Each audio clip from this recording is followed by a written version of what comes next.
Thank you. to Phoenix. Just a two-parter first. When did you find out about the trade, and what was your initial reaction? You went from playing with Giannis and Chris Middleton and Drew Holiday to now playing with Devin Booker, Kevin Durant, and Bradley Beal. Yeah, I was actually playing FIFA when I looked down at my phone and I had 3 missed calls. And the 3 people it was, I knew right away. I was like, oh, I just got traded. So I walked in, I walked over, and I called my agent back with my wife. But I told her before, I was like, we definitely just got traded. Let's find out where. And when he said Phoenix, man, I was really excited. Beautiful city, contending team with great players. It doesn't get much better than that. So I know getting traded is tough. It doesn't get easier switching cities up, especially now that I'm married. Makes it tougher. But a lot worse places to go. I feel very blessed to be here. Well, thankfully you can speak loudly because you got to speak over that. Yeah, they're having fun over there. But I was going to ask, you have this sort of rap of people view you as either play with an edge or play dirty or whatever it is. When you hear that, are you like, that's not fair? Why am I being viewed this way? And how do you apply that when you go to a new team where you're building some new relationships and maybe it can be a different thought for them because you're now playing with them? Yeah, I can't really say it's not fair because I have owned up to the stuff, and I think most of it comes from Duke. I will say, like, I've done this interview and this question 100 times, and I always say, like, I did a ton of self-reflection back when I was at Duke, and 99% of it was just immaturity and me being a kid in a man's sport, in a man's position, and just wasn't ready to handle it. I think in the NBA, I've conducted myself well. I know there was an incident last year. You can believe me, you might not. It was an accident. So I think once people watch me, and I've been to 4 different teams now, and every spot I've been, I feel like the fans kind of slowly change their mind and opinion. So I'll just leave that up to people. Like, I don't go out there and play to try to change minds or change opinions, but that seems to be what happens when I go new places. So we'll see. But when people call me a competitor and someone who plays hard, I do live up to that, and I go out every night and compete, and that's what's kept me in this game for so long. Grayson, Kellen Olson here in the front, Arizona Sports. Nice to meet you. Welcome to the Valley. With what you've experienced with Milwaukee the last 2 years, starting on an elite team like that, how much do you think those 2 years of basketball have helped you prepare for this situation where you're jumping into another important role on a contender? A lot. I think last 2 years I've played with great players, played with multiple All-Stars, guys who are pretty ball dominant, guys who are good scorers with the ball. So I've been put into a position where I've had to be able to score off the ball, impact the game in other ways, find my spots, find how I can help out in other ways. And I was able to do that last 2 years really well. And so I think coming over here, it'll be a seamless transition. The players will be different, but just as talented. We have a very talented team, very talented offensive team, a bunch of great scorers with the ball. And so my game offensively, being able to fit off of them, I think it's a perfect fit for me. I'm really excited. Yeah. And Gerald Bourguet, PHNX, nice to meet you. Welcome to the Valley. Thank you. I'm just curious, obviously, we know you guys have a ton of offensive firepower, but defensively, how do you like your fit on that end and being able to play for a coach like Frank Vogel? Yeah, I'm very excited. I feel like defensively, like I've had an offensive game for a while. It's just about getting comfortable, and I feel like defensively I've improved each year I've been in the league. With last year stepping up and having harder assignments and playing better defense. So I think this year, like, we can be a team that's really disruptive with either small or big lineups.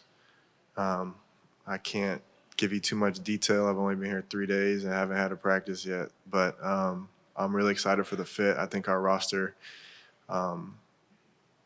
is made to be a very versatile defensive team where we can throw a lot of different things at teams. Grayson, Richard Sines, Fox 10. Welcome to the Valley.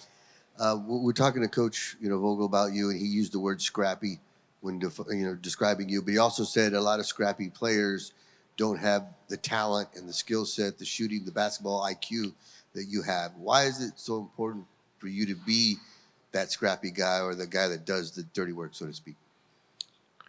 I think a lot of the stuff that he's talking about with being scrappy is just getting deflections, getting extra possessions for your team, making small little plays, and guys who aren't the star of the team. Like, if you're going to be on the court, I feel like you got to do that. And it helps in a lot of ways with being a winning team. There's a lot of guys on teams that do things every night. Honestly, Josh Okogie is one of those guys. Like, when we played the Suns, Josh is going to get the team a couple extra possessions, get a timely bucket, get a timely deflection or steal, like something. But he's going to play hard and find a play to make. And those kind of guys are really important to winning teams in my eyes. So if I can do that and score the ball a little bit or shoot, help out on offense, anything, like, I feel like I can help the team out in a big way. Dana Scott from Arizona Republic. Welcome to the Valley, Grayson. Thank you. Yeah, you played for Coach K, obviously at Duke. Old school, slap the floor, that grit from defense and all that. But what exactly is it about Coach K and preparing a lot of his players for longevity in the NBA, not necessarily always superstars like coming out of Kentucky? One of the things that I felt like was really important at Duke was each year Coach K just kind of adapted to the team that we had. And I had a huge offensive year my sophomore year. In my junior year, we had a very different team and a much more talented team. And so we played differently. And so I played a different way. So now 4 years, I had 4 very different roles on teams instead of just kind of growing into this player than playing the same way for the last 3 years. Like, Coach always challenged me to do something a little bit different, play a little bit different, because it was the best fit for the team as a whole. So I think, like, his ability to adjust to his players and not just try to, fit the players that he has into his system is huge, because you get the most out of your players, and he helps us see, like, what you're best at, how you can contribute here, how you can use your talents here, like maybe do some things you haven't done before. So I'm very appreciative of that. And I think, again, like, even going back to college, like, this will be year 6 in the league for me. I've played with really, really talented players for the past 10 years of my life. And it's made it very, very easy in the NBA to adjust and play next to really talented guys. Final 2. Damian Adams here, Burn City Sports. Who are some of the players that you grew up watching that you modeled your game after? Dwayne Wade was my favorite player growing up. I actually told James Jones that they would come and play. Those Miami teams would come and play a preseason game in Jacksonville, where I grew up. They would play against Orlando. And I went to one of those games, and that was kind of what got me to be like, okay, like, that's my team. I'm a D Wade fan. And so he was part of the reason why my favorite number was 3. When I was outside, like, practicing in the driveway, I would have the hoop lowered down to like 7.5 feet. And then each year I was putting it up a little bit more and more and more as I was able to do dunks like he was.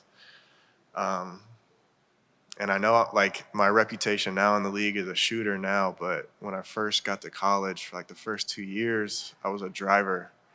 And a lot of the stuff that I was doing was just stuff that I saw D Wade do. So my early game was heavily Dwayne Wade influenced.